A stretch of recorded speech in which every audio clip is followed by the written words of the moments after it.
ഓരോ വേഷങ്ങളും മനസ്സിന് നൽകുന്ന സംതൃപ്തി. സ്നേഹത്തോടെ അഭിമാനത്തോടെ ഒത്തുചേരുന്ന കുടുംബങ്ങൾ, പുതിയ ജീവിതത്തിലേക്കുള്ള അനുഭവങ്ങൾ. ആഘോഷങ്ങൾ ഏതുമാവട്ടെ, നിങ്ങളുടെ മനസ്സിലുണ്ടോ? മാക്സിലുണ്ട്. മാക്സ് വെഡിംഗ് സെന്റർ, ഒരു നാടിന്റെ വസ്ത്രസങ്കല്പങ്ങളുടെ പരിപൂർണത.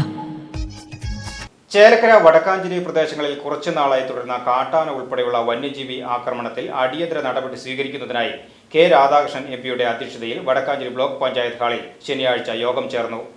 RRT അകമല കേന്ദ്രീകരിച്ച് തിങ്കളാഴ്ച തന്നെ പ്രവർത്തിപ്പിക്കുവാനുള്ള നടപടികൾ സ്വീകരിക്കുമെന്ന് MP അറിയിച്ചു. അകമലയിൽ താൽക്കാലികമായി RRT പ്രവർത്തനം ആരംഭിക്കുമെന്ന് കെ രാധാകൃഷ്ണൻ MP.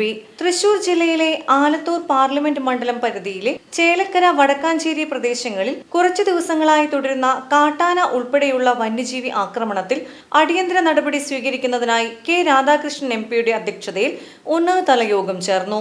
യോഗത്തിന്റെ അടിസ്ഥാനത്തിൽ താൽക്കാലിക RRT അകമല കേന്ദ്രീകരിച്ച് തിങ്കളാഴ്ച തന്നെ പ്രവർത്തിക്കാനുള്ള നടപടി സ്വീകരിക്കുമെന്ന് MP അറിയിച്ചു.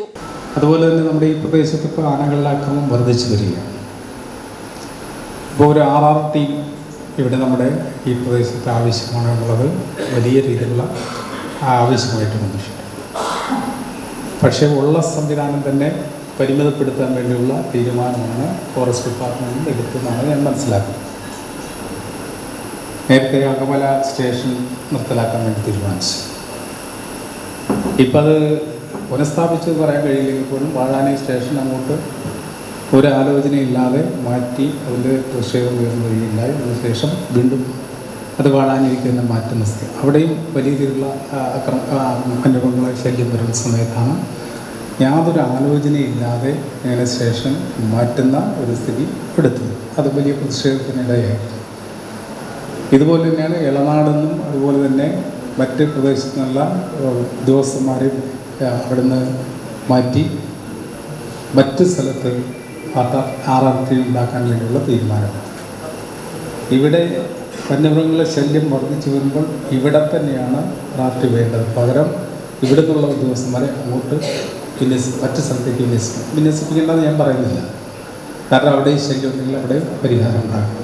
പക്ഷേ ഇവിടെ പരിഹാരം ഉണ്ടാക്കേണ്ട ആളുകളെ ഇവിടെ നിർത്താൻ വേണ്ടി മേഖലയിലെ ഫോറസ്റ്റ് ഓഫീസുകളിലെ ജീവനക്കാരുടെ അപര്യാപ്തത ജീവനക്കാരെ മറ്റു മേഖലകളിൽ നിന്ന് പുനർവിന്യസിച്ച് പരിഹരിക്കും. ചേലക്കര വാഴാനി പ്രദേശങ്ങളിൽ നടന്നുകൊണ്ടിരിക്കുന്ന സോളാർ ഫെൻസിംഗ് പ്രവൃത്തി അടിയന്തരമായി പൂർത്തീകരിക്കാനും പ്രദേശത്ത് മൃഗങ്ങളുടെ സാന്നിധ്യം അറിയാൻ സെൻസറുകൾ സ്ഥാപിക്കാനും തീരുമാനിച്ചു. വനയോര മേഖലകളിലെ പൊതുജനങ്ങളെയും ജനപ്രതിനിധികളെയും ഉൾപ്പെടുത്തിക്കൊണ്ടുള്ള PRTകളുടെ പരിശീലനം ഓഗസ്റ്റ് 13 ആരംഭിക്കും. ആനകളെ ജനവാസ മേഖലയിൽ നിന്ന് തിരിച്ചയക്കാൻ ആക്ഷൻ പ്ലാൻ തയ്യാറാക്കി വേഗത്തിൽ നടപ്പിലാക്കാനും നിർദ്ദേശം നൽകി. കുതിരാൻ പദ്ധതിയുടെ ഭാഗമായി ലഭ്യമായ ഫണ്ട് ഈ വിഷയത്തിൽ ഗുണപ്രദമായി വിനിയോഗിക്കും. ഘട്ടമായി ആനകളെ ഇവിടെ നിന്ന് തുരത്തി പിന്നീട് മേഖലയിലേക്ക് കടക്കാതിരിക്കാനുള്ള നടപടികൾ PC വാഴാനി ഉദ്യോഗസ്ഥരുടെ നേതൃത്വത്തിൽ ഓഗസ്റ്റ് 13 യോഗം ചേരും. ഇവിടെ ഞാൻ മനസ്സിലാക്കുന്നത് തെറ്റാണോ ശരിയാണോ അറിയാൻ DFനോടും CCFനോടും മന്ത്രിയോടൊക്കെ തന്നെ സംസാരിച്ചു. ഏകദേശം 17ഓളം ആനകളാണ് നമ്മുടെ ഈ ഫോറസ്റ്റ് അതിർത്തിയിൽ 17 ആനകൾ. ആ 17 ആനകൾക്ക് ഉൾക്കൊള്ളാൻ കഴിയുന്ന ഒരു ആവാസ വ്യവസ്ഥകൾ ഉണ്ടാവില്ല. അപ്പോൾ സ്വാഭാവികമായിട്ടും ഭക്ഷണത്തിനും അതുപോലെ തന്നെ വെള്ളത്തിനൊക്കെ ആയിട്ട് നാട്ടിലേക്ക് ഇറങ്ങുന്ന സ്ഥിതി ഉണ്ടാകും. അപ്പോൾ ഇവിടുന്ന് ആനകളെ തുരുത്താനുള്ള സംവിധാനം ഉണ്ടാക്കുകയാണ് ഏറ്റവും ഫലപ്രദം. അതിൻ്റെ അനുഭവം നമുക്കുണ്ട്. ആ അനുഭവത്തിൻ്റെ അടിസ്ഥാനത്തിൽ ഫോറസ്റ്റും പോലീസും ജനപ്രതിനിധികളും ജനങ്ങളും എല്ലാം ചേർന്നുകൊണ്ട് നമ്മുടെ ഈ വനാതിർത്തിയിൽ നിന്നും ആനകളെ ഉൾവനത്തിലേക്ക് തുരത്താൻ വേണ്ടിയുള്ള സംവിധാനവും ഫലപ്രദമായിട്ട് നടപ്പിലാക്കേണ്ടത്. മൃഗങ്ങളുടെ സാന്നിധ്യമുള്ള പ്രദേശങ്ങളിൽ സൂചനാ ബോർഡുകൾ സ്ഥാപിക്കും.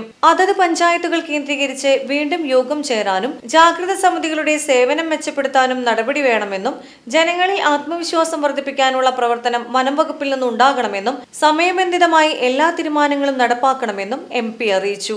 MLA-മാരായ സേവ്യർ ചിറ്റിലപ്പള്ളി, UR പ്രദീപ്, വടക്കാഞ്ചേരി നഗരസഭാ chairman PN Surendran, Vadakkanchery block panchayat president KV Nafeesa, Pazhayannur block panchayat president KM Ashraf, chief conservator of forest Aadal Arasu, DFO in charge Abhay Yadav IFS, deputy collector Rajesh CS, Chelakkara ഗ്രാമപഞ്ചായത്ത് president MK Padmaja, Mullurkara president Girija Meledath, Thekkumkara ഗ്രാമപഞ്ചായത്ത് president TV Sunilkumar, Kunnamkulam ACP Santhosh Kumar, ജില്ലാ പഞ്ചായത്ത് അംഗങ്ങളായ KR മായ, പി സാബിറ, വിവിധ സ്റ്റേഷനുകളിലെ ഫോറസ്റ്റ്, പോലീസ് ഉദ്യോഗസ്ഥർ, ജനപ്രതിനിധികൾ, കർഷകർ, പൊതുപ്രവർത്തകർ തുടങ്ങി നിരവധി പേർ യോഗത്തിൽ പങ്കെടുത്തു. ഇപ്പോൾ വന്യമൃഗങ്ങളുടെ എണ്ണം ക്രമാതീതമായിട്ട് വർദ്ധിച്ചു. നമ്മുടെ എക്കോസിസ്റ്റത്തിനെ ഉൾക്കൊള്ളാൻ കഴിയാത്ത വിധത്തിലേക്ക് വന്യമൃഗങ്ങളുടെ സംഖ്യ വർദ്ധിച്ചു. അപ്പോൾ സ്വാഭാവികമായിട്ട് അതിൻ്റെ അടിസ്ഥാനത്തിൽ വേണം ഇനി നമുക്ക് മുന്നോട്ട് പോകാൻ കഴിയുന്നത്. ആ കാര്യം ബോധ്യപ്പെടുത്തേണ്ട രീതിയിൽ തന്നെ സംസ്ഥാന ഗവൺമെൻറ്, കേന്ദ്ര ഗവൺമെൻറ് ബോധ്യപ്പെടുത്തിയിട്ടുണ്ട്. അതുപോലെ തന്നെ എംപിമാർ, കേരളത്തിൽ നിന്നുള്ള മുഴുവൻ എംപിമാരും ഈ കാര്യത്തെ സംബന്ധിച്ച് കേന്ദ്ര ഫോറസ്റ്റ് മിനിസ്ട്രിയുമായിട്ട് ബന്ധപ്പെട്ടിട്ടുണ്ട്. നിരവധി തവണ നിവേദനം കൊടുക്കുകയും പാർലമെൻറ്റിൽ പ്രശ്നം ഉന്നയിക്കരുത്. എന്നാൽ അങ്ങനെ ഒരു നിയമ ഭേദഗതിക്ക് കേന്ദ്ര ഗവൺമെൻറ് തയ്യാറായിട്ടില്ല. അപ്പോൾ ആ പരിമിതി നമ്മളുണ്ട്. ആ പരിമിതി ഉണ്ട് എന്ന് പറഞ്ഞിരിക്കുകയല്ല, പരമാവധി നമ്മുടെ കേരളത്തിലെ കർഷകർക്കും ജനങ്ങൾക്കും സംരക്ഷണം കൊടുക്കാൻ എന്ത് ചെയ്യണം എന്നുള്ളതിനെക്കുറിച്ചുള്ള സമഗ്രമായിട്ടുള്ള കാഴ്ചപ്പാട് നമ്മൾ മുന്നോട്ട് വയ്ക്കുന്നത്. നമ്മുടെ സംസ്ഥാന ഗവൺമെൻറ് ചെയ്യാൻ കഴിയുന്ന മുഴുവൻ കാര്യങ്ങളും ചെയ്യണം എന്ന് തന്നെയാണ് തീരുമാനിച്ചത്. അതിൽ ഏറ്റവും ഫലപ്രദമായിട്ടുള്ള ഇടപെടൽ ജനങ്ങളെ അണിനിരത്തിക്കൊണ്ട് ചെയ്യുക എന്നുള്ള കാര്യമാണ്. വന്യമൃഗങ്ങളെ ശല്യം കൊണ്ട് കാർഷിക മേഖല വലിയ ദുരന്തമുണ്ടാകും, മനുഷ്യജീവന് വലിയ ഭീഷണിയാണ്. അത് രണ്ടും ഏറ്റവും പ്രധാനപ്പെട്ട കാര്യമാണ്. കാർഷിക മേഖല ഇവിടെ ഒരു ജവാൻ പറഞ്ഞുകൊണ്ടില്ലേ, കാർഷിക മേഖല ഇത് പോവുകയാണ്. അപ്പോൾ കാർഷിക മേഖല തകർന്നാൽ ഉണ്ടാകുന്ന ദുരന്തം ഇതിനേക്കാളൊക്കെ വലുതാകും. അപ്പം അത് ഒരു പ്രധാനമാണ്. പിന്നെ ഈ പ്രധാനമായിട്ടും നമ്മുടെ ഫോറസ്റ്റ് ഡിപ്പാർട്ട്മെൻറ്റ് പ്രധാനമായിട്ടും ചെയ്യേണ്ടത് ഈ വന്യമൃഗങ്ങൾക്ക് ആവശ്യമായിട്ടുള്ള ഭക്ഷണവും വെള്ളവും കിട്ടാതെ വരുമ്പോൾ അവർ നാട്ടും പ്രദേശത്തേക്ക് ഇറങ്ങുന്നത്. അപ്പോൾ തടയണകൾ ധാരാളം കെട്ടണം എന്നുള്ള തീരുമാനം നേരത്തെ എടുത്തിട്ടുണ്ട്. അപ്പോൾ പരമാവധി നമ്മുടെ തൊഴിലുറപ്പൊക്കെ ഉപയോഗപ്പെടുത്തിക്കൊണ്ട് തടയണകൾ കെട്ടുക എന്നുള്ളത് ഒരു പ്രധാന കാര്യമാണ്. അപ്പോൾ സ്വാഭാവികമായിട്ട് അവർക്ക് കുടിക്കാനുള്ള വെള്ളം കിട്ടാതെ വരുമ്പോഴാണ് പുറത്തേക്ക് വരുന്നത്, നാട്ടിലേക്ക് ഇറങ്ങുന്നത്.